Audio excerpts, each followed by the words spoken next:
This murderer would purposely untie his shoes before going home every time, wait until he got to the door but then purposely take a few extra steps and then pretend to squat down to tie his shoes again. In fact, he was to check if there was anyone following behind him, and he would always stuff a peanut in the doorway every day. After confirming that the peanut is intact, he first quickly inserts the key into the door lock, and then waits quietly for a few seconds until he confirms that there is no movement inside the house before going in with confidence. He is Chen Gillen, nicknamed Gillen's Eye. 4 years ago, he shot the new gang leader Tai Tu indiscriminately at the funeral ceremony of the gangster Master Hong, and then left in front of a few hundred of his juniors, and even stabbed police officer Chen Hui in the right eye during the police chase, thus making it onto the list of most wanted criminals in all of Taipei. Over the years, Chen Gillen has managed to evade many police raids with his superior anti-detection skills, until one day, a phone call from his personal doctor changed his life on the run completely. The doctor hands him a medical record, telling him that he has terminal lung cancer and urges him to turn himself in to the police. The doctor's advice shook Chen Gillen, who had thought of many ways to end his life, but never imagined that he would turn himself in one day.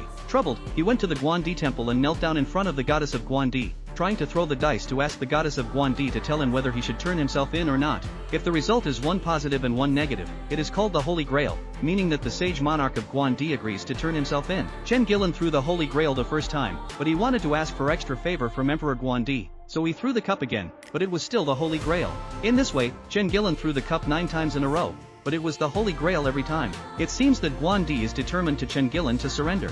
Anyone who has been in the Jianghu understands that the will of the Holy Monarch of Guandi can never be disobeyed. At this moment, Chen Gillen's psychological defense completely collapsed. However, the next day when Chen Gillen came to the police station to turn himself in, he originally thought that as long as he said his name, the police would certainly be loaded with bullets, as if the enemy. Chen Gillen, Mr. Chen, to turn yourself in, we prepare ID cards, go over there to line up. Good, I came here from the surrender, who is not to surrender, since the first time to abide by the rules, not at the door.